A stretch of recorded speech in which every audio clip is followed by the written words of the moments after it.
We don't often see a grown man cry. Blame it on years of cultural conditioning, but we don't see it very much. It usually takes something pretty huge and deeply touching for it to happen.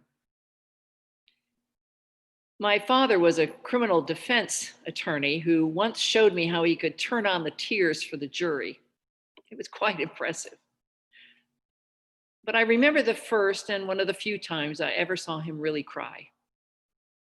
We were sitting at the kitchen table one afternoon. I was about 19 years of age, and my father was in his early 50s. We were talking about my mother, who had died a little more than 2 years earlier. He really missed her, and so did I. And I was old enough by then and not nearly as self-centered as I had been at the age of 16 when she died, to be able to reminisce with him. Her illness and death had been a real ordeal and tough on all of us. And my father's tears helped me realize just how tough it had been for him. In our first reading from the Revelation to John, the seer of the Revelation writes of the great ordeal and refers to the great multitude that no one could count, standing before the throne and before the Lamb, robed in white with palm branches in their hands. These folks, these saints, as I will call them on this All Saints' Day, know from whence their salvation comes. They have been brought through the great ordeal by the blood of the Lamb, and that's why they are there, worshiping God day and night. The great ordeal is over. They have found shelter. No more hunger and thirst. No more natural disaster, just springs of the water of life. The tears at the kitchen table and others like them wiped away. We don't talk much about what the great ordeal is. For the seer of the Revelation of John, the John of Patmos fame, the great ordeal might well have been on the order of the persecution taking place at the time of his revelation. A huge ordeal, no doubt.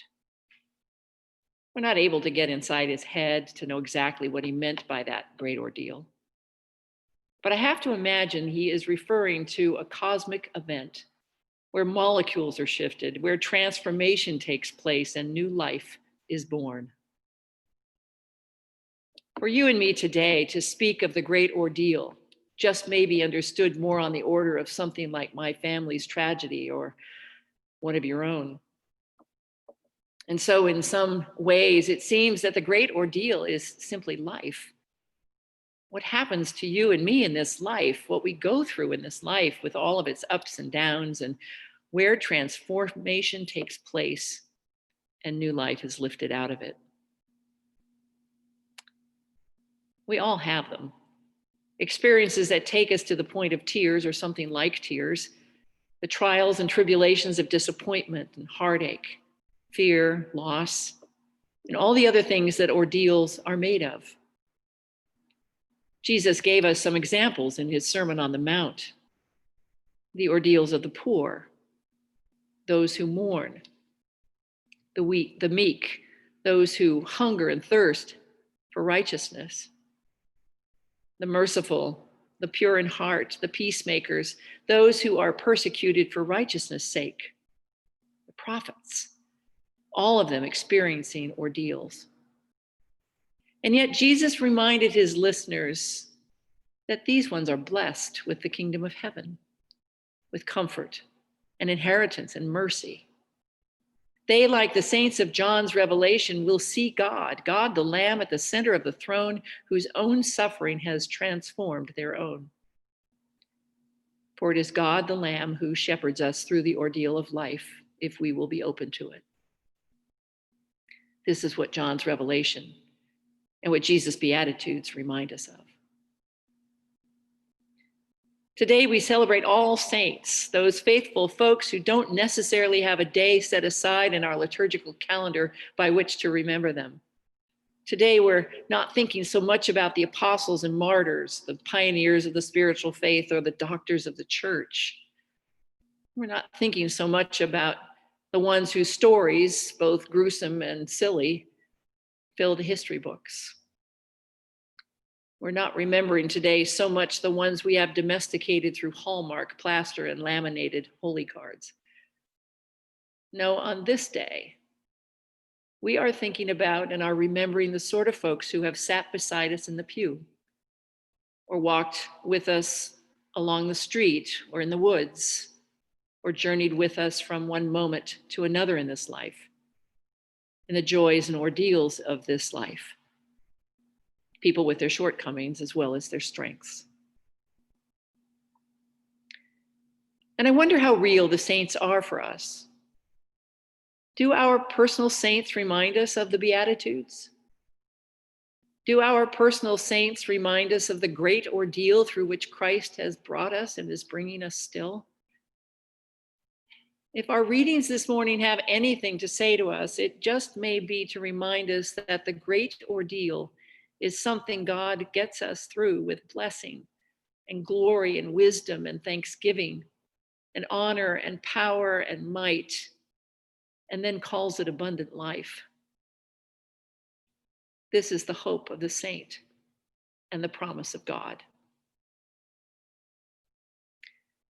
Today here at St. Albans, we also celebrate the ingathering of our gifts, a proportion of the gifts of God for the people of God given back to God, and the pledges we make to support our common life of prayer and service.